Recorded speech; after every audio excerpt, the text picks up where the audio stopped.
3, 2, and then personal page, Twitch, and Periscope. Does Periscope let me live stream anymore? They cut me off. I was having like the worst problems. All right, everybody. We are live. Tonight we're talking about social media with one of the best, most prolific social media uploaders I currently know. And Well, and I am an expert. what I mean by that is like you're prolific in that like you post all the time, That's right. which is good, which is great. So, Well, I'll tell you what. When you asked me to do this, my plans were I was just going to sit online and rage tweet all night. So I just said, yeah, sure.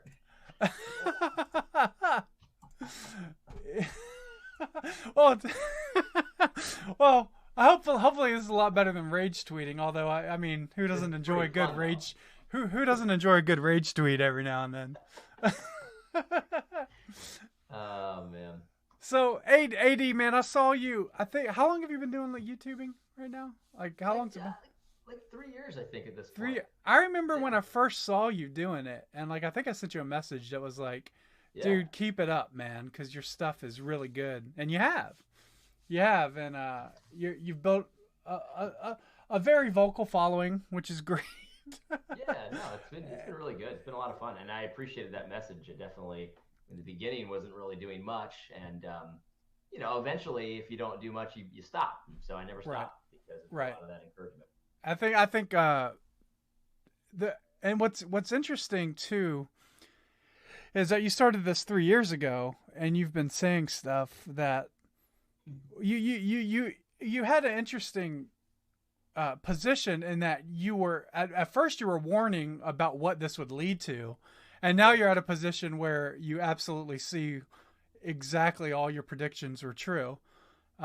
Like when we talk about social justice or critical race theory and all this stuff. Like at first it was Yeah. like, well, this is just a ploy to vote for liberals. And then they're like, no, it's not. This isn't about being liberal or politics at all. And now we Mhm. see that it absolutely is about politics. But you've just been seeing how you post all the time has just inspired me just to create making content and I think what we're starting to see is not just with you. I think if you look at like Cross Politic, Fight Laugh Feast Network, what Apology has done, James White's. I mean, he's been live streaming. I think probably before any of us really. Yeah. We see that there's this online community that's very vocal, and I think we're getting at a point of where we're starting to create enough chatter that people who want to acknowledge that we don't exist are starting to have to at least respond to us, even if they don't want to drop our name or Definitely. platform us. And I think it's causing a lot of tension because, in a way, social media has allowed us to dictate the conversations of the Gospel Coalition or all these other things, or Hmm. other liberal organizations. And all we're doing is sitting in our rooms, like me and you are both in our room right now, That's and right. we're broadcasting to people. We're taking questions from people. Which by the way we are going to do. So we're going to take questions from the YouTube chat. If you go to youtube.com/crownrightsmedia, you can see if it's there. I imagine people are already watching on Facebook right now. But I try to only keep the questions to one chat because it just works that way better. And if you pay me a super chat, it guarantees your question will be asked, no matter how stupid it is. So, so which is great, which is great. It is So, great. so AD, let's talk about. I want to talk about some of the articles the Gospel Coalition's been putting out recently, Yeah. because I read it, and I think like on its own, it's a good article. Hmm. But in a sense of like the so the, well, let's just pull up the article right now. So the article right now, you can see, uh, it's the title of it is 7 questions to ask evaluating online pundits. This was the one that you did, and I saw it and like lost my mind on it too. Yeah. Because one, they're good questions to ask in evaluating online pundits. But not just online pundits, just anybody in general, Yes. who's voicing their opinion on anything. But you saw this, and I did too. Why don't you explain to me why this article concern or didn't concern you, but Yeah. really piqued your interest? Yeah, it definitely piqued my interest. I wouldn't say it concerns me because I think this is a very losing strategy from Big Eva. But yeah, you're right. These aren't bad questions. You know, let's just take the first one for example. Kevin DeYoung says the question that you should ask is, does this person inhabit a healthy web of family and friends? That's a great question, because if somebody's just like toxic and all their family hates them and there's always conflict with their friends and their family, like obviously that's an unstable person, and the Bible's very clear you shouldn't like pay them any mind, to unstable people. But this is such an obvious question. There's got to be a reason why he feels the need to put this out there, and I suspect that really what's happening here is he's trying to rig the game in such a way that you think that these people that you're familiar with their names, you know Kevin DeYoung, you've maybe read a book of his, you've definitely seen other people that you know recommend him, and so you've got this illusion of knowing his web of family and friends when really you don't know anything about Kevin DeYoung. He could be horrible behind the scenes. You don't know. I'm not saying he is, but the point is that he's trying to have like this uneven playing field, and every one of these questions really is demonstrating that. And the idea behind these questions is to sort of cast suspicion on newcomers, because you have this illusion that you know Kevin DeYoung, you know these guys in Big Eva, but AD Robles on YouTube, like he could be a crazy person. Nobody knows. Right. And that was my thing with it, because these aren't bad questions, but they're almost like kind of irrelevant to most people. You don't know these people very well, but there's an illusion that you do. Yes. Yeah. Well, that's with Glenn Beck or Rush Limbaugh or anyone at the Gospel Coalition, anybody on Twitter. These are good questions, but I think me and you both saw that they're trying to push. It's bigger than just whether or not you should evaluate these people based on these 7 standards, but they're trying to discredit the media. Yes. So which I think is the major concern of this. And I think what Let me stop you. Can I stop you real quick? Yeah, go ahead. Sorry, dude. But you're absolutely right, because all of these questions are not really questions of how you evaluate an internet pundit. They're really a question of how you evaluate anybody. So you could write this article about Big Eva. So how do you evaluate a celebrity pastor? Well, all of these questions would apply, but there's definitely there's a rigged game a little bit, because you have the impression that, well, hey, if Don Carson recommends Kevin DeYoung's book, well, that's some legitimacy there. And the reality is, we know that this has not worked in Big Eva. I mean, there's so many examples. I don't want to bring anyone's name into it, but of these leaders, you know, that it turns out that their life in behind the scenes was a train wreck, and it comes out and it brings disrepute on the church. It's not a good thing. But the reality is that these questions, yeah, they're great questions, but he's really trying to make this apply to pundits online, not so much Big Eva, even though they equally apply, and you equally don't have the information that you supposedly need to evaluate these people. Right.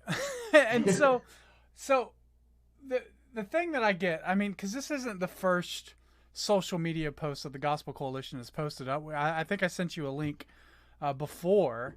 Yeah. And it was from 2011, back when social media was just getting started. And that post was talking about how great social media was. Right? But now it seems like everything that the Gospel Coalition is doing has a real negative spin on. Like, people are mean on social media. People aren't experts, and they're voicing their opinions, and they have large platforms, and they don't have college degrees. They haven't written books. Like all these sort of, like, these are the things. Like that's the thing that was so interesting to me, is like on this one specifically, it asks about does a person have full-time responsibilities beyond independent punditry? And the question I would ask about that is, well, what if your full-time responsibility is independent punditry? Right. Like would anybody say, well, really, what's Glenn Beck's full-time responsibilities besides being a pundit? Right. Right? Absolutely. Like why? Like what is Stephen King's full-time responsibility besides writing books? Like Yeah. like that. There seems to be this disconnect here Yes. that online punditry is a legitimate career choice. Oh, absolutely. I saw it. So it was so interesting that when the way you're putting this is so perfect. Let me just see my, there was an Yeah, article. while you're pulling that up, I'll mention like someone like Ninja. Ninja, they don't know the numbers, but it's rumored to be $100 million deal to Mhm. stop streaming on Twitch and move to Microsoft's platform Mixer. That's $100 Yeah. million dollars. Yeah. And all he does is play video games all day, Right. right? And so that, well, I mean, that's not obviously all he does, but Right. that Of would be the course. appearance. There's a lot more to running an online streaming than just being in front of the camera all the time. But the mentality is, just a few years ago, people were saying there's just people Yes. that sit in their basement and play video games all day, and that's not like a valid career choice. It totally is. So when I was, you know how like there's a section of Gospel Coalition that recommends other articles for you. Yes.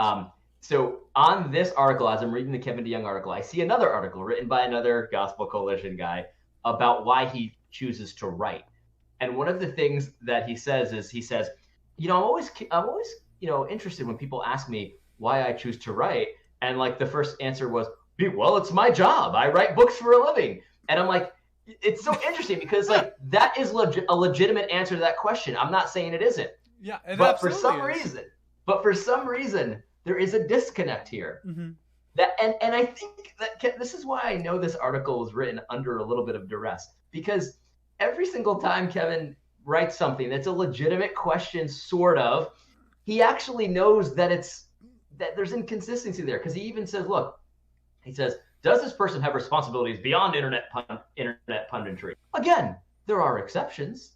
Tim Chalice, for example, has proven to be one of the most trustworthy voices on the internet, and all he is an internet pundit. And it's like, you see what I mean? Like, there's some duress here. There's a certain kind of internet pundit that he has in mind. It's not really just the internet pundit. He's trying to stop, I think, some bleeding, personally. Yeah, I'm getting some notes that are the volume's kind of low, so I'm just going to try to Oh, fix that real quick. yeah, no problem. Let's Let see. me say some more things, No, because keep here's talking. the thing. No one can Here's hear the you. thing. No, I'm just kidding. They can hear you. It's just No. But you're absolutely right. Like I think on my video I even said this. I said, obviously I'm not at the point now where I make a full-time living off of YouTube. And at the beginning when I started, I wasn't even intending to. I had no idea that I just was going to do it for free, essentially. But let's just say I have a video go viral, and all of a sudden I am able to have a living on YouTube. Like, why is why is that somehow suspect? I just don't understand. I mean, some people write books, some people do videos. I don't know. I mean, it certainly seems to me that there's an unspoken argument being made here, and I think it's under duress, because I think that personally that Kevin DeYoung has probably had a thorn in his side a little bit when Gospel Coalition in particular, with some of us yokels online. Right. Right. And so like when we talk about, like, let's say like Ninja, for example, getting $100 million deal, those are athletic level Yes. Oh, huge. trades, right? So I mean nobody would say, well, man, LeBron James doesn't have a real job. He just plays basketball all day. See, what responsibilities does he have besides playing basketball? Yeah, right. Exactly. But here you have a guy who just made $100 million deal. Yeah. It's a homeschooled kid. Yeah. They got in a lot of trouble, by the way, because he said he didn't want to stream and play video games with other girls because he doesn't want to make his girlfriend feel bad for spending time with other women alone. And he got in a lot of trouble for that. But anyway, Yeah. doesn't matter because he got $100 million. You're right. But when I see this stuff, when I see this stuff, I'm reminded of how the Gospel Coalition has fought really hard to be a gatekeeper. Yes. They've been the ones that determine if your book can get placed on Lifeway, right, on the bookshelves. They determine if you get a platform at one of their conferences or one of their stages. They get to determine all those things, and suddenly, suddenly by the grace of God, that sort of platforming or that protection, that sort of gatekeeping, is unnecessary for them. Right. Because now anybody can set up in their room and do commentary or troll libs on Twitter, or do whatever. They can do whatever, and they can make a living off of it from their home. And it's interesting too, because on our way to San Diego this week, we listened to C.R. Wiley's The War on the Household. I forget the title of it, but it's by C.R. Wiley, and but one of the things he talks about is making productive property. Instead of going away and working at a job with a corporation and leaving the father out of the home from 9 to 5, the Bible doesn't really have that sort of landscape in view, in the sense that back then most people worked, when they worked full time, they would work within the boundaries of their home. They wouldn't go off somewhere for a long time. And then there were people that there were exceptions to that back then. But for the most part, a blacksmith would work in his shed in his backyard. He would teach his child as he was training them to do the work and stuff like that. And nowadays, we just say, well, go to your 9 to 5 and then come back 6 or 7 hours, 8 hours later. And then you can be home with your family for a few hours a night. But he was talking about the value of making productive property. And one of the things that social media allows us to do is it allows us to make a living, make an income by working at home. I've worked for clients that would spend $1 million a month on advertising on Facebook, and I could do everything from home. I never had to leave. So there's all these opportunities there to do this from home, to strengthen your family, strengthen your household. And for the Gospel Coalition, it's a threat to them, because now anybody can gain a following without their stamp of approval. Anybody can gain a following without having their book publishing deal. Or anybody can, and what's so interesting about that is they're complaining about the internet. But they're also they're still significantly involved in the printing industry, in terms of book publishing deals and stuff like that. And they've had to move to, audiobooks and Kindle. And then Lifeway has gone out of business, right? They don't have storefronts anymore. And so we see essentially their industry crumbling. And instead of just embracing that, and moving to like a new media platform, it says, well, hey, how can we live stream? Like, how can we take advantage of that? How can we engage in the way the internet forces people to engage? How can we interact with anybody who would ask us a question? And they've created this system and this wall and this structure that doesn't allow people to be able to do that. And now people are only listening to people that let them do that. Like even someone like Doug Wilson, for example, who's not the most reachable person, but he still occasionally responds to trolls on Twitter. Right. You know what I mean? Like there's still an interaction there, and if you ask him a question on Twitter, there's a chance he'll respond. But a lot of people, a lot of these guys have no interaction with the common folk. And I think that is mainly really what's hurting them the most, because people don't see them as relatable. They don't see them as being in touch. They're unable to offer up suggestions and questions. And I'm not saying that anybody who's a celebrity has to respond to everybody that talks to them or even addresses them. But there seems to be, for sure, like for example, like right now, like I have the super chat. I have the super chat up, right? Anybody can ask us a question. Anybody can talk to us. We can interact. We'll stop the show because people are saying your volume's too low, AD, or something like that. so those are all things that we can deal with. It's not polished. It's not perfect. The production isn't scripted. We didn't address like our question. I sent you the articles that I for some review. But there's no script for tonight's show. Right. And that's what people like now.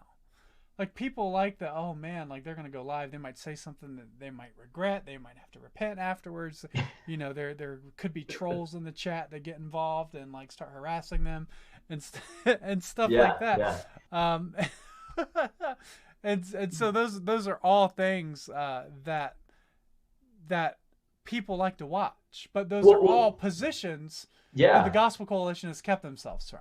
These are the things, though, that are destroying democracy, though, and they're, they're leading to unchristlike communication. Right. Well, I mean, we see. This is why my question would be for, and I haven't heard them speak on this, but I would like to ask the head guys at the Gospel Coalition, like, what are your thoughts on let's say Reddit shutting down the Donald this week, right? Like so you had the Donald, it was placed in quarantine, and then the Donald they removed moderators and put in Reddit approved moderators in the Donald thread, essentially shutting down. When that happened, the moderators said, well, we're not going to let anybody post because we don't want this to be misinformation or government propaganda. So they essentially shut down the Donald. Like, what would my position is that what would the Gospel Coalition think about that sort of election interfering with? What do you think they would? If you told me, never talk about it. If you told me, Marcus, that I had to pick an option and I had to bet every dollar I owned on this option, and here's what it is: that the Gospel Coalition or people associated with them have been in talks with big tech organizations about being sort of like a Snopes of evangelicalism. And you said, has that happened, or has that even been thought of on the Gospel Coalition? Yes or no? You have to bet your life savings on it right now. You have to. I would say yes. I think that they love that kind of stuff. They would love to be that. Now, that's completely speculation. I have no evidence, no inside information, nothing. But I think that the essential posture of the organization of Gospel Coalition, they would love to be the official gatekeepers. And if they could figure out a way to do it and not, have idiots like me gain like probably 2,000 followers overnight, they would probably do it. Right. You know what I mean? That's what I think. But that's just, again, speculation, complete speculation. Yeah, I think I think we see that like that was like what the seminaries were supposed to do. They were supposed to be this barrier that says if you haven't gone to one of our approved seminaries, you can't really have a voice. You can't really have a say on things. And so they instituted the seminaries, but then again the internet comes and people learn and read on their own, and they're able to educate themselves on their own under the authority of a pastor and stuff. And now you have an issue where people are even questioning, why would I go to a seminary when I could just, be under the mentorship of my pastor for 3 years? Absolutely. And that's a good question. Yeah, it's a completely valid question. So their entire system, their entire framework is essentially collapsing on themselves. And there was a graphic, I sent it to you on Twitter. I'll read it. I don't have it pulled up to show, but I wanted to, because I thought it was interesting, as a lot of people know that Rhett and Link did this deconstruction. They did this deconstruction sort of thing, and they wrote an article on it, and the title of it says, "Let's deconstruct a deconversion story: the case of Rhett and Link." But the subheadline there is, "We live in a day when 2 YouTube comedians in just 3 hours of video can persuade Christians to rethink their faith." And like the reason I laugh at that, the reason I laugh at that so much is, first off, one, Rhett and Link aren't just 2 YouTube comedians. They run one of the largest production companies for pretty much YouTube in general. They don't just do their show. They produce content for a lot of other channels, and they are the modern day success story of YouTube, and they have tremendous power when it comes to YouTube, which is why I always thought it was interesting that when people were complaining that Christians were being banned or whatever, that they were always silent on it. And then it came out that they said that we don't speak on our faith anymore. And now it's that they're agnostic Right. and atheist too. And, and their families as well, apparently, which is really, really sad story Yeah, in general. totally. But when you sit there and say, it's like, just YouTube comedians can persuade Christians to rethink their faith. Like, it's like, of course. What do you think? Like, people Right. on YouTube get more ratings and more viewership than broadcast television. Right. Yeah, and there's just some disdain in that, and the way that they frame that, and it's almost like this is illegitimate because it's not official, and it's just this idea, like even in one of the other articles he sent me, well, maybe we'll get to it, but it was talking about the retweet button and how it's really bad for democracy because just a random person can have their opinion retweeted and stay at the top of the algorithm. And it's like, you can just hear the disdain. Like, you're not initiated. You're not in the guild. You don't get to be at the top of the algorithm. Yes. And they hate that. They hate that. Right. There was another article, too. It was about, let me see. I sent this to you. I'm going to pull this one up because I think this one's important.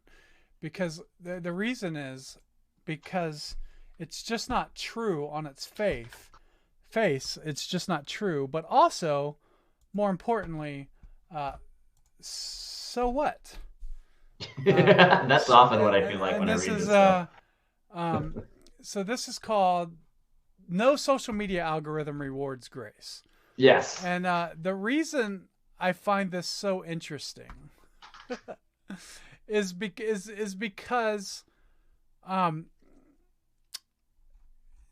it's not true. First off, it's not true.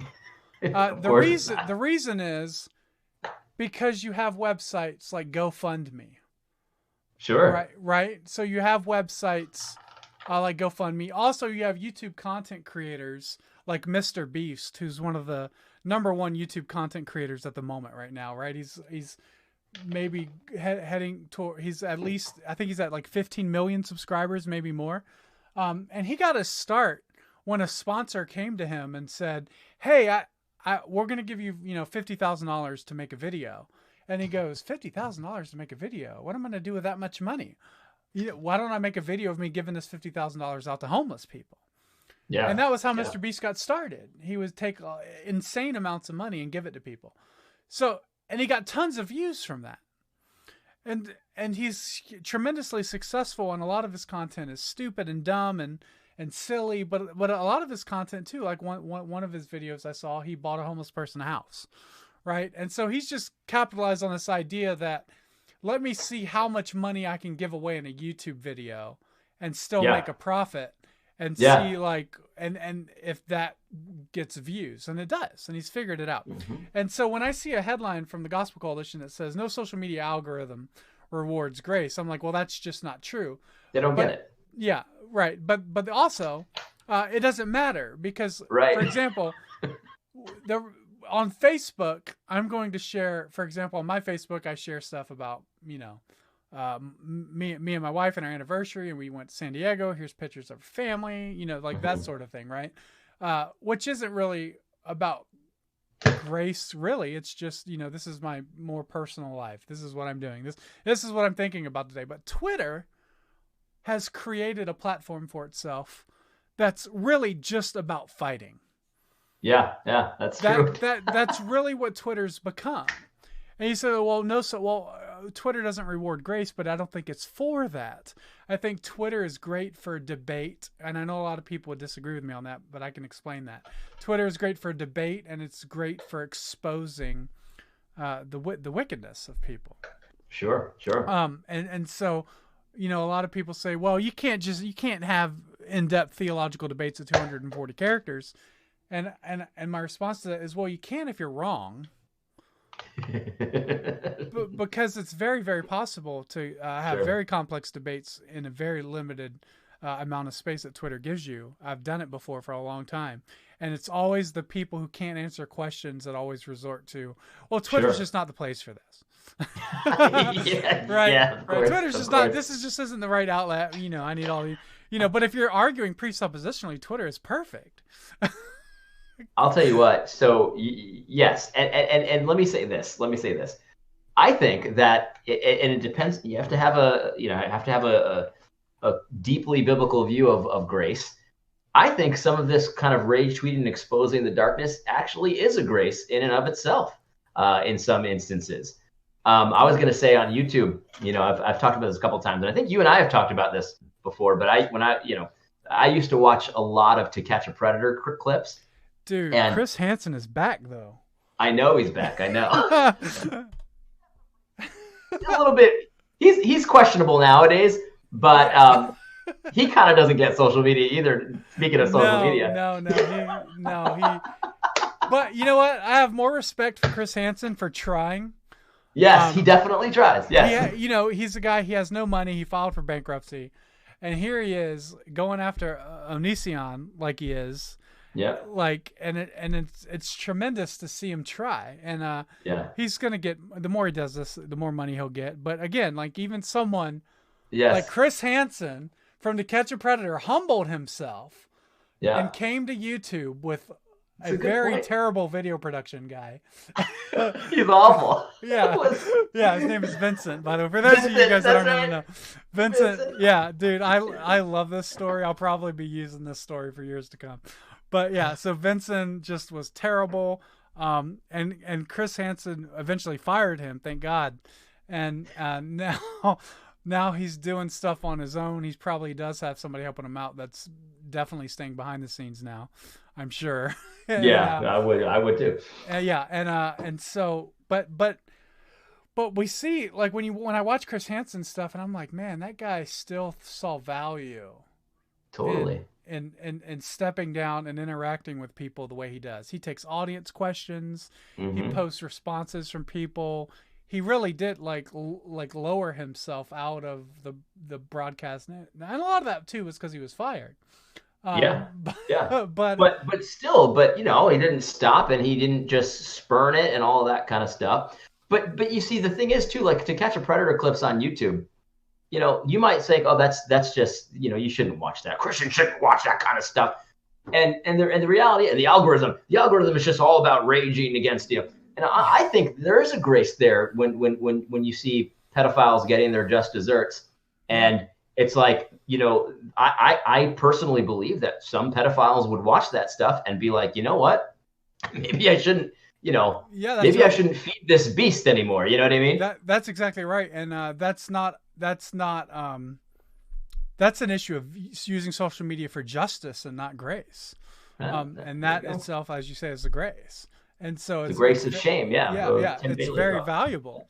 And so, uh, But Gospel Coalition doesn't have they don't have a view of grace that includes that kind of stuff typically, and you can see it in some of these articles.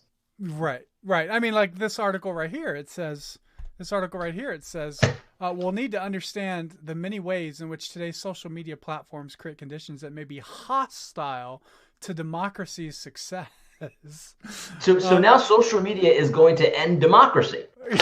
I mean, could you be more hyperbolic than this? Well, I would hope so, because I'm against democracy. I'm Hey, for there you republic. go. So, but still, that's it's just amazing to me that this would even be quoted. And then it says, likewise, today's social media platforms create conditions that may be hostile to considerate, Christ-like communication. Unbelievable. Like, Honestly. I'm telling you, man, like, I have had amazing conversations with people on social media. I've gotten to know you. I've never met you in real life, by the way. That's not a surprise to you. Soon. Yeah, soon, hopefully, for sure. You're going to the Fight Laugh Feast conference? God willing, yeah. Yeah, so hopefully I'll at least see you there. But like, I've known you. I know I can have Christ-like communication with you, and I can also Sure. fight with you. Sure. alongside of you on Twitter and stuff like that. So I actually would argue that the people that I know and I fight with on Twitter that are solid, good brothers, I actually have a very close relationship with them. Yeah. People that are on Twitter know exactly how hostile Twitter is. Yeah. Absolutely. And and like my pastor Jeff is not on Twitter, but James White, my other pastor, is. And Yeah. so I'll be explaining something to Jeff, and he just like doesn't because he's not there. Yeah. But one of the values I think of Twitter is it's shown us just how infiltrated and wicked the liberalism is within the reform community. We're not talking about just we're not just talking about Democrats over here with the DNC that are evil. We're talking about people within our own communities that listen to the same pastors we do are very, very dangerous, and we're starting to see that. And sometimes this communication, it's like you said on Twitter, there's a lot of fighting on Twitter and all that kind of stuff. But the thing is, like, you don't again, this kind of gospel coalition presentation where that's just so unchristlike and so terrible, and it's like it's gonna end the world. Like, that's such a short view of things. Like, I can't tell you how many times I've had a conversation that goes like this. It's definitely more than 10 times where someone says, "Hey, Adam, I wanted to apologize to you." And I'm like, "Well, why?" And they're like, "Well, we were talking about, theonomy or something once. And I said some things to you that, now that I'm kind of thinking about it, they weren't right. And sometimes they've even become a theonomist or whatever it was we were about." Right.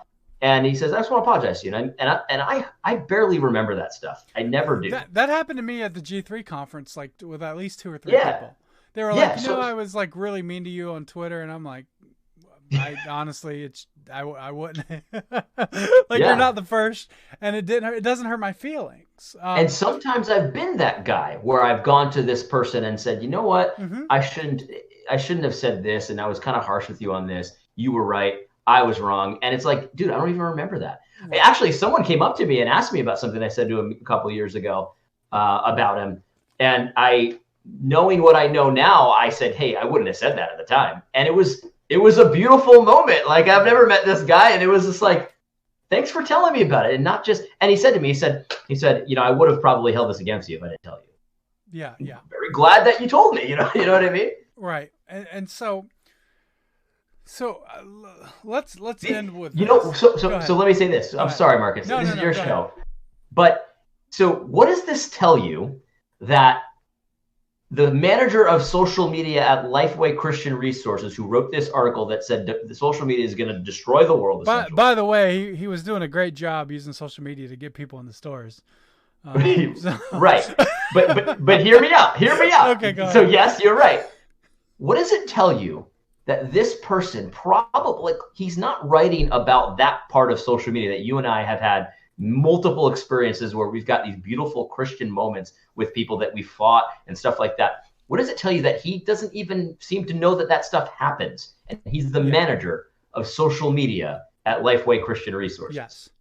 Yeah. Well, I would imagine that someone in his position is mainly focused on click rates through emails and mainly getting people to see, let's say, maybe like Facebook advertising or something like that.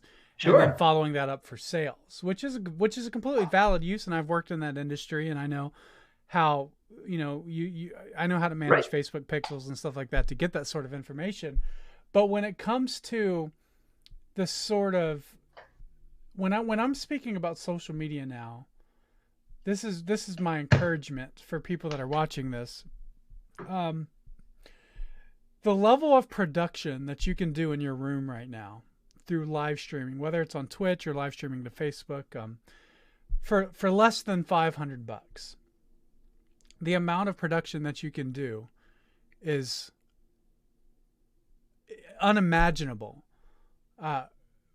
Just 5 years ago, and the Gospel Coalition didn't see it coming, and they've missed the boat. In fact, I don't know if you know this, they just hired a director of podcasts for the Gospel Coalition. I was looking. Did you apply?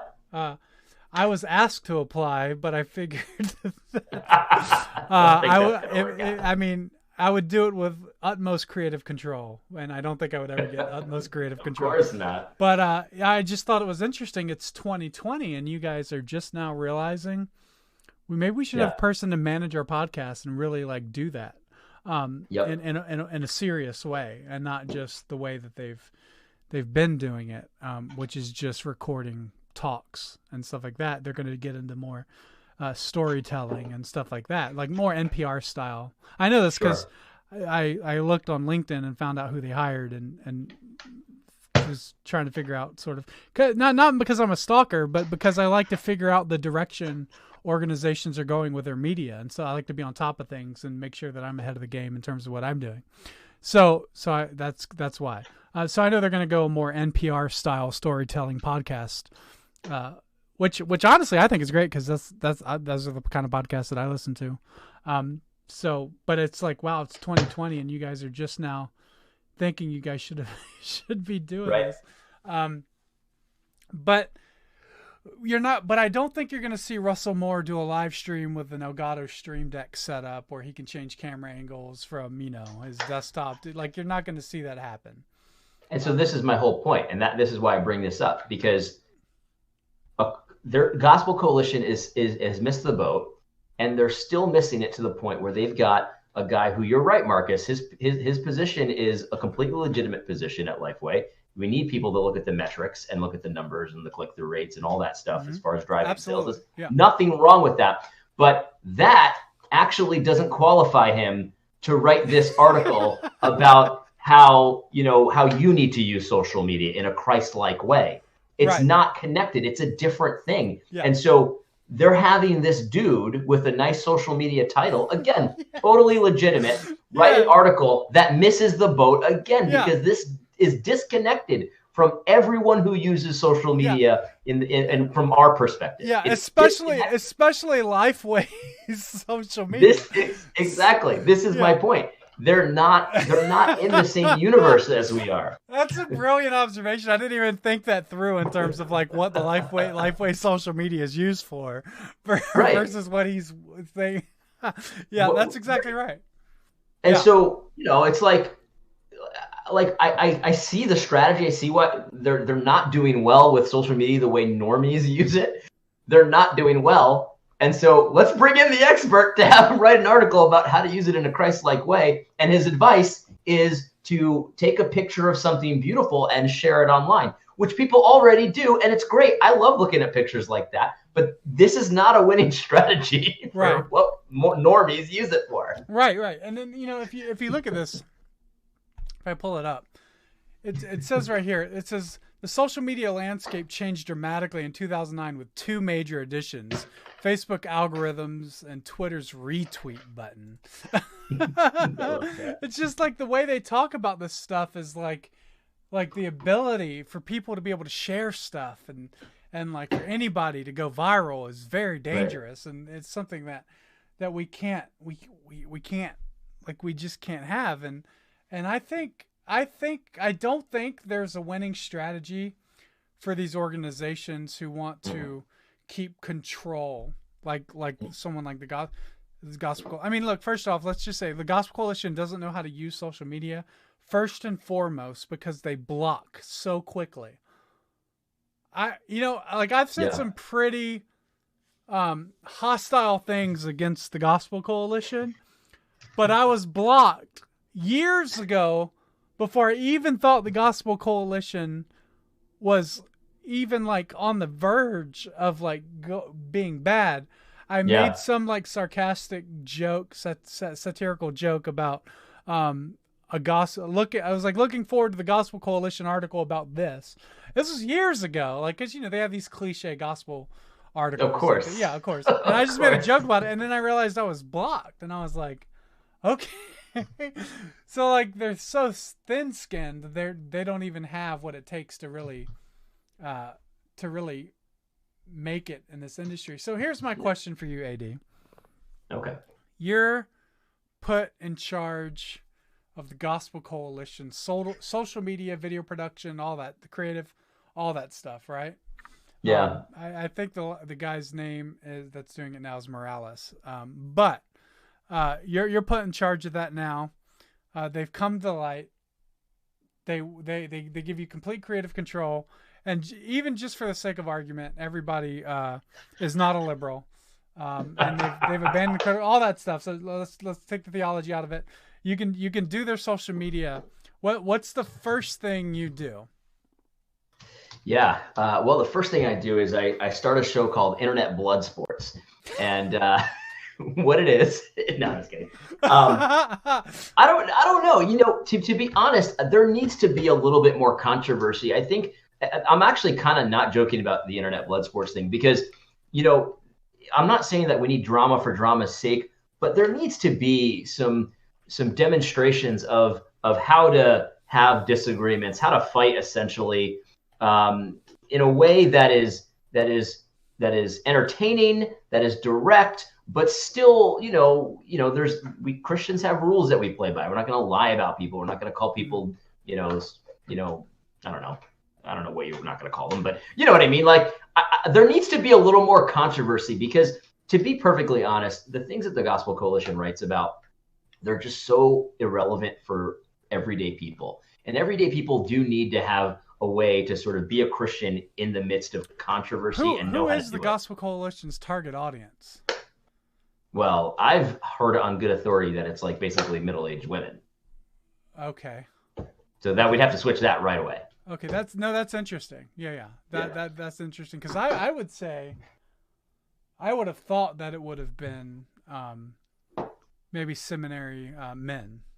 So I don't know that this is true, but I remember there was a guy. Oh my goodness, I don't remember, but he had connections in the publishing industry and like these gospel center like blogging. Yeah. And they write books with the female demographic in mind. Typically, that's what he said. I don't know if it's true.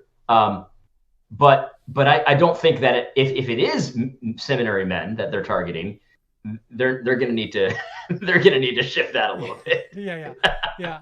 So here's what I would do, and it actually it's kind of similar to what you would do, is one of the things I would do is I would create these sort of shows where you see people disagreeing. Russell Moore, for example, right? Yeah. You see him having to actually step into something where he's going to be met with people that disagree with him, even if it's like a town hall or something like that, right? And then you put these guys in these situations that forces them to show some sort of authenticity. I remember years ago, we asked for Russell Moore to be on the show. He had a new book called, was it Culture Making or something like that. He had some book. Sounds about right. Yeah, I thought it was interesting. Culture Making's Andy Crouch, but the book that he had I thought was really interesting, and I was like, well, let's see if we can just get him on the show, and then maybe Jeff can ask him a few hardball questions or whatever, and that'll be fun. Because I didn't think, like at the time, I didn't think, from what I was reading about the book, it didn't seem too terrible, but because he's doing a book tour, I thought that he'd be interested in maybe doing some media. So I reached out, and I got an email back, and I'll never forget it. It was like, would you be willing to send the questions in advance? Mm-hmm. And we're like, no. No, like what? Like the fact that somebody would ask for the questions in advance for an unscripted TV show or unscripted interview, it was just really strange and weird to me. And thankfully, to Jeff's credit, he was like, I just don't want to bind my conscience to a contract that says I have to ask certain questions and I can't rebut if I don't like an answer. Like he's like, I wouldn't do that for anybody. You know what I mean? Like I wouldn't do that for anybody. Even if I got like an abortion doctor on the program, I wouldn't restrain myself because I wanted to get someone on the show. Like I wouldn't do that for the president. So we never had him on. And that's the sort of thing that I would do is I would place these people into positions that force them to be authentic and act as if they really cared about people who didn't have a college degree or that, didn't have. I don't know if you saw the video I tweeted yesterday about how do people in power serve others.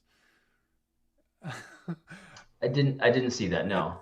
It's with Russell Moore and Mike Edmondson. Micah, yeah. I Yeah, saw that on the bar of the Gospel Coalition. I didn't read it yet or listen to it yeah. yet. But it's just a video. It's a very poorly done video. And I made some comments about the production. And the reason I did that, I just want to say this. The reason I'll take a Gospel Coalition video and I'll critique it artistically and aesthetically is because they always make a big deal about uh, how anybody can just become somebody on YouTube or Facebook, and that's a real concern to them. And I personally actually don't believe that. I think Hmm. it takes a lot of work and effort to do what you do, AD, or the stuff that I've done. I've had years of experience doing this stuff. Yeah. So I don't think that just anybody can just get and build a platform for themselves. In fact, if you look at most of the giants on YouTube, they were making videos for years and years before they Yep. started to get their first big hit, right? Yep. So I don't believe that. But when I see someone that is absolutely failing, like the Gospel Coalition, Hmm. their YouTube views, we can actually pull that up. That actually might be interesting to see because um, I feel like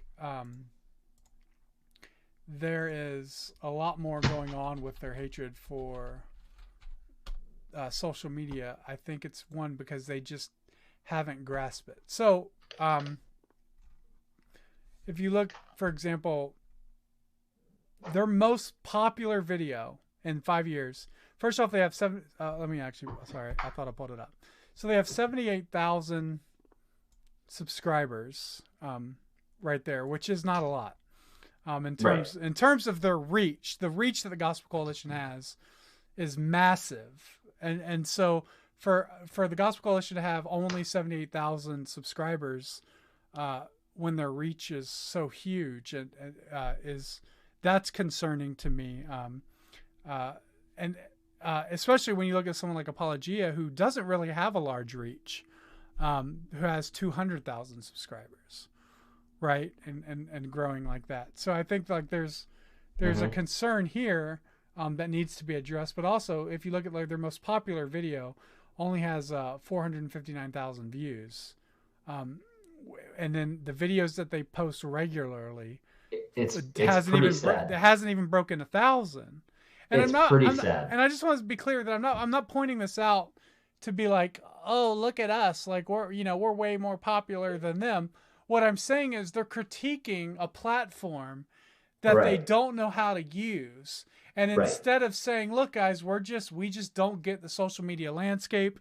We don't know how to make content that's relevant for the reform community. And you guys at Cross Politic and Apologia, like you guys are really doing it, and we're going to imitate you. Instead of imitating us or trying to learn from us, they're attacking us. That's why I say it's a losing play. It's very sad to see Yeah. someone say, "Okay, I've got 70,000 followers, or 78,000 subscribers. I posted a video today that has 531 views with Russell Moore, who has name recognition.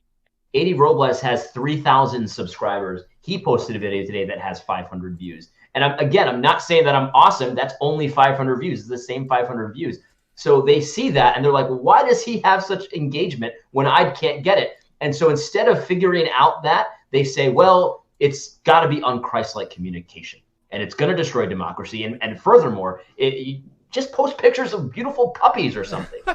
And it's just like so it's a really sad place to be where you're like you're so confused about it that you try to rig the rules to try to undermine the credibility of people that are doing it and say, well, there must be sinning in some way. Right. It's pretty bizarre. Right. No, that's absolutely true. I just wanted to look at just something. Yeah, it's pretty crazy to see that. And one of the when you were talking about your idea of what you would do, that would be awesome to see some of that in an unscripted way. And it doesn't mean that we don't like polished people. I happen to like how some of these guys communicate Hmm. um, in a polished way, but it would be awesome to see them squirm a little bit. And I don't mean like attacking them, but but being exposed to people that have direct questions and being asked direct questions that they can't wiggle out of. I'd love to see that kind of stuff. That would be awesome. Or even just a live stream, like we were talking about Chris Hansen, even if he's fumbling around, and trying to figure this out, it would be awesome if they just took some questions. And they've done this from time to time, but obviously they haven't figured it out yet. Yeah. I'm just looking at their subscriber count. It's actually very weird. Don't tell me they're buying subscribers, please. Don't tell me that. Well, I don't want to say that. But I'll just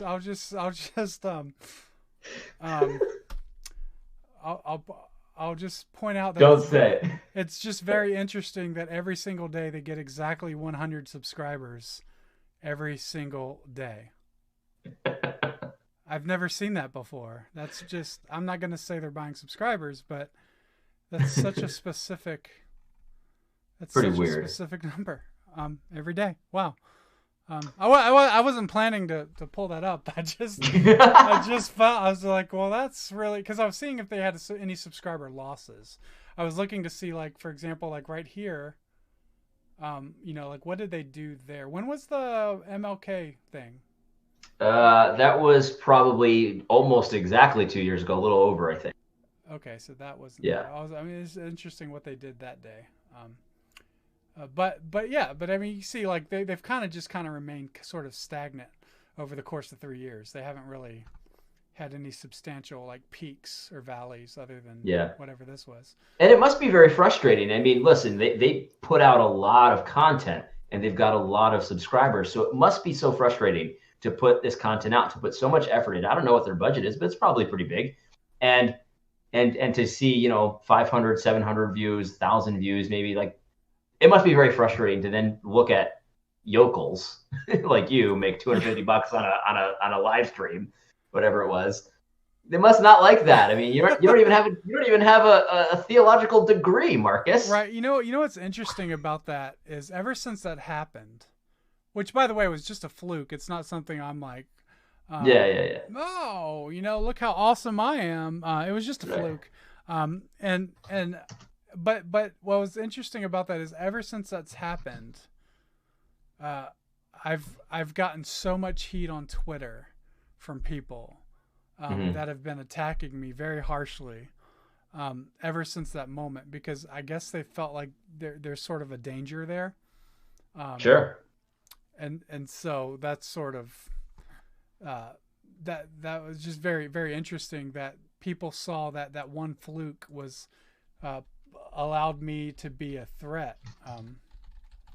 So I just thought that was weird. But yeah, man. So that's pretty much it. That's what I had. Did you have anything else? No, man. I just want to say that I'm hoping to really get to the point where if anyone searches a Gospel Coalition video, that you see my stupid bald-headed face on that search bar. I'm hoping to do that, and I don't know if I'm able. I don't know if I'm going to be capable of doing that kind of stuff, and it's okay. Listen, at the end of the day, if Gospel Coalition were to turn things around and not be so liberal and figure out social media, I'd be fine with it. I don't like hate them just automatically. Yeah. I think it's kind of sad to do this kind of a strategy where you're losing, so you try to rig the rules. It's just kind of sad. Yeah. Just for clarification, I'm just going back and doing some double checking. It does look like the website I used rounds the number up, so it wasn't. They're not buying subscribers. So just for clarification.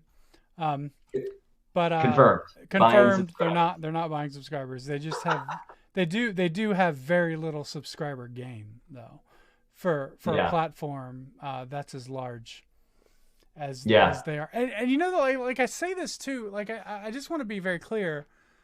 I feel like an organization like the Gospel Coalition could be a massive service. Totally. For people that, like we need a voice within the conservative Christian community that says, hey, we don't want YouTube demonetizing words like Christianity or Yeah, demonetizing words that have the gospel in it. Like our channel is going to be demonetized because we're the Gospel Coalition. You would expect that they would speak up about that, and not and not and you know what I mean? As yeah, I just I think do. like and then they should have conferences which teach people, hey, here's how you um, live stream and talk about theology and politics, and they could be a massive help and service. But Totally. instead, they're stuck in this age of, this is what we call, they're the cathedral, Yeah, as Michael Malice calls it. They're the cathedral, and they are dictating knowledge and information to us that they want us to know about. But the problem is, what we're seeing now is another reinvention of the printing press, and with that's with the ticket. with Yeah, broadcast power, like not just printing power now, like broadcast power. And so instead of them embracing this and saying, okay, we're gonna go headlong into live streaming.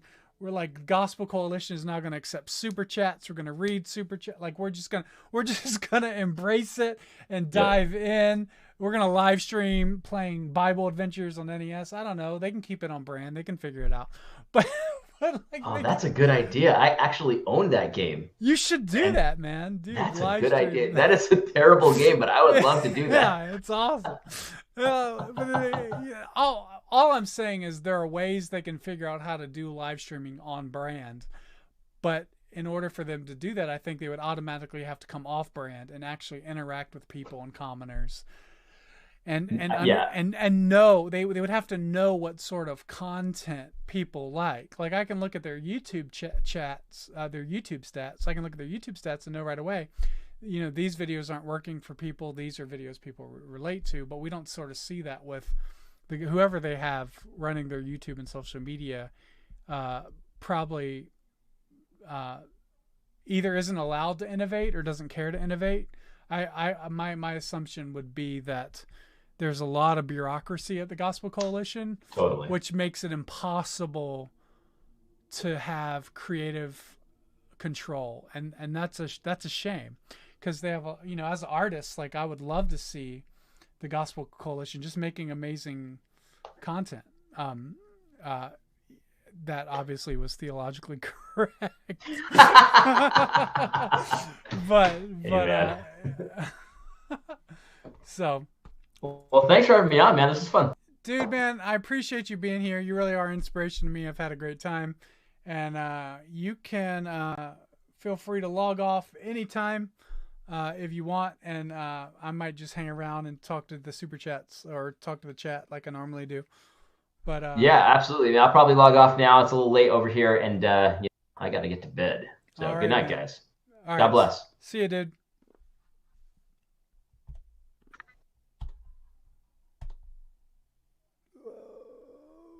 Hey, I'm back.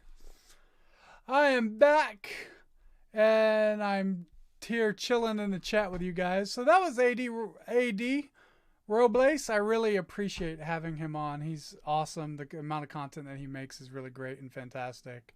And it was awesome to... Grant wants to know if AD has ever met Bernie Sanders. He does live in Vermont, doesn't he? That's interesting. I wonder if he has. I'm gonna send him a Twitter message and ask. Eric Yeager says it's almost as if Gospel Coalition and the DNC have the same handlers. And Cinnamon Buns 13 says, love hearing Marcus make fun of Rip on the TGC.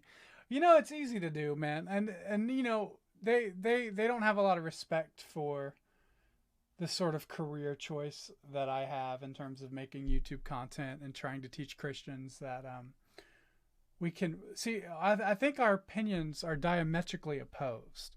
This is why it's such a big deal to me, because my position is that social media opens up the floodgates and allows anybody to be able to proclaim and preach the gospel and to share theological opinions and debate others. And for the Gospel Coalition, the social media allows people to be platformed that you don't want to platform. It allows people to jump over the gates. It allows people to build an audience for themselves and create their own book deals and do things outside of what they would like. So I think our worldviews of social media are completely opposed. And I think that's why when I read the stuff that we saw, that like it fires me up so much. I know I talked about this last week, but I wanted to bring on AD because I really respect him, and he is for sure one of the online pundits that the Gospel Coalition is subtweeting when they write those articles, for sure. So, but man, guys, this has been a great time. I've really enjoyed hanging out with you guys and just being a part of the chat and stuff like that. So thank you guys so much. Please be sure to share and like this video. I also have a Patreon. You can subscribe to me there if you want to show the Gospel Coalition that you can make full-time income and be an online commentator. You can always subscribe to me on Patreon. That would be incredibly helpful, or not. You know, whatever. It's up to you. But anyways, I want to thank everybody so much. Thank you guys for being a part of the live stream. Thank you guys for interacting and being part of the chat. Anymore isn't the life verse of most of the evangelical world Ephesians 6:12? We wrestle not. How come AD doesn't have more subscribers? There must not be a lot of evangelicals who love and want to contend for the truth. Actually, I would argue that the reason AD doesn't have more subscribers is probably not because there's a lack of people that want his content, but I think AD is kind of in this weird position where everything that he discusses and talks about is demonetized by YouTube. So it makes his content harder to sort of come to the top. When you're talking about critical race theory, when you're talking about social justice or homosexuality, or you're speaking in the way that AD has the issues that AD addresses, when we're talking about racism specifically, is not monetizable. So those sort of things make it probably difficult for AD to reach the top of the results, which is why I honestly think that's why what AD does is really valuable, in the sense that when people search for Russell Moore, and AD owns the SEO on Russell Moore, and Russell Moore's content comes up in the search, but also AD's content comes up. You know, when you search for Beth Moore, and some of her videos come up and some of AD's videos come up, that is very valuable, and it's a threat to the Gospel Coalition and those organizations when there's people that disagree with them and showing that they're not theologically correct in the chat. So that's why I think we should make content on YouTube. We should learn how to use SEO and use the right keywords. That way, when people who are attacking the scriptures with some untruths, our content gets pulled to the top. It is hard to do, though, when the content that they're talking about and suggesting is demonetized by YouTube. And that's not a problem for AD and not a problem for the Gospel Coalition. I assume that it's a problem for the Gospel Coalition too. But the Gospel Coalition isn't going to resort to clickbaity titles to avoid demonetization, like let's say Apologia would. But so there are those values to clickbait that again would be beneath the Gospel Coalition. So anyway, those are my thoughts. This has been great. It looks like March 15th is the next debate. So I believe that I'll be live streaming that debate. It's actually going to be here in Phoenix. I don't know how to get in. I don't know if they're going to let anybody in. I doubt they're going to let anybody in. So I think it would be best just to do it from here. If there was a way to like set up a television and like watch the stream in front of this, on the sidewalk in front of the facility, I would totally do that. That would be amazing. And my wife says AD has amazing content and definitely worth subscribing to. Yes. Yes, he does. You should absolutely subscribe to AD. What about the Trump rally? Grant, when is the next Trump rally, Grant? Let me know when the next Trump rally is, and I would love to live stream a Trump rally. That sounds fun. I got to figure out a way to live stream more often than just debates, man, because they're getting fewer and fewer. Won't be many more left. So,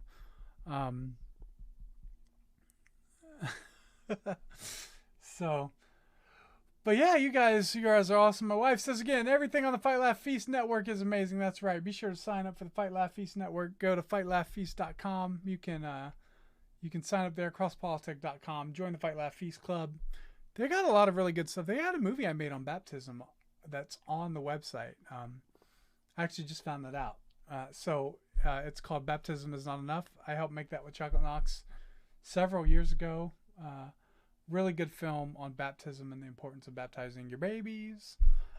So you could do that if you join the Fight Laugh Feast Club. But anyways, yeah, hopefully we'll be back pretty soon. It'd be really great. Looking forward to hanging out with you guys over another debate sometime soon. Dang, the website says no events scheduled. Oh, man. So, guess no Trump rallies scheduled. There'll probably be a Trump rally around the time of the debate at some point, I would say. That's usually how he works. He'll probably do a Trump rally usually the same day as the debate, before the debate, to try to sidetrack attention, which is a brilliant move, by the way. I'm a fan. So, people were asking, there was a guy in the chat at the last debate, and I still want to debate him. He wanted to call in and debate me, and I would still love to do that. So hopefully we'll be able to do it after the next live stream that we do. So, somebody says, oh gosh, Evangelicals for Trump coalitions with Paula White is on Friday at 7. Friday at 7 with Paula White. Well, that should be interesting. Huh. Thank you, Grant, for that reminder. Is that 7 p.m. Eastern? So that'd be 5 p.m.? That's probably 7 p.m. Eastern, right? So, ooh, that sounds like it'd be fun to live stream. Might have to check that out. So let me check. I haven't checked anything happening on Facebook right now. But you guys on YouTube chat are always like the most active. Really appreciate it. Oh, there's some people. There's some people on the YouTube chat, so that's really nice.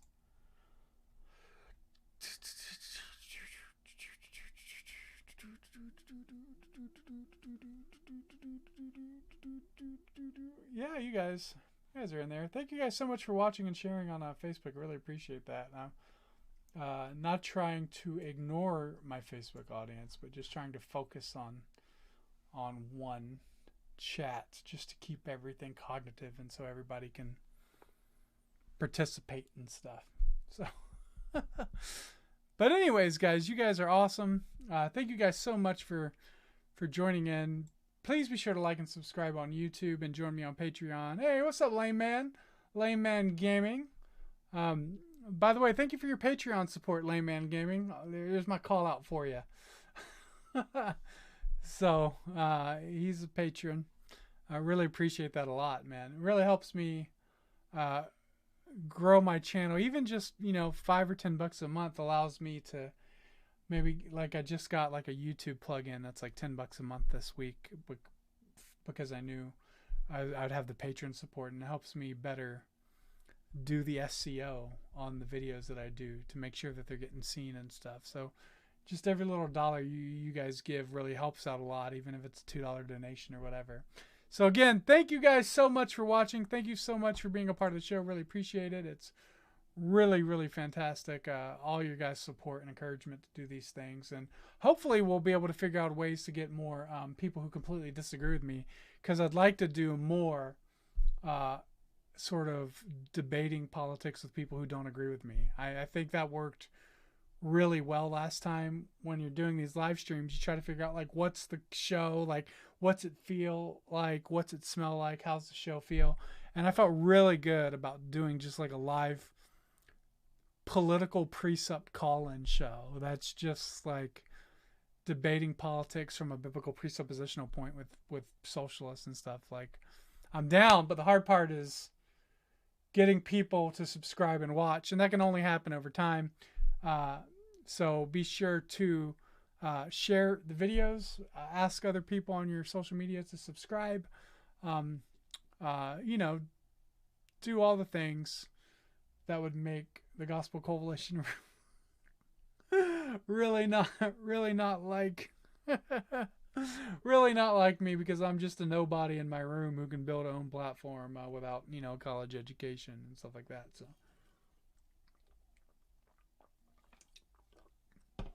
So Lame Man Gaming says he's really looking forward to learning from me. Yeah, man, I'm gonna do a live stream sometime soon just for patrons. Just a matter of finding the time to do it. But it'll be soon, and I'll send a message on my Patreon when I plan on do it, and we'll edit some videos together or something. We'll figure it out. And you can ask me questions or whatever. But yeah, man. So that's what's gonna happen for all my patrons. I'll be live streaming some editing and stuff like that. So that is fun. But yeah, guys, so I'll just end this. I'll end this here. Thank you guys so much for watching. Thank you guys for being a part of the show. Be sure to like and subscribe, youtube.com/commonrightsmedia, and join my Patreon. Thank you guys, and have an amazing night.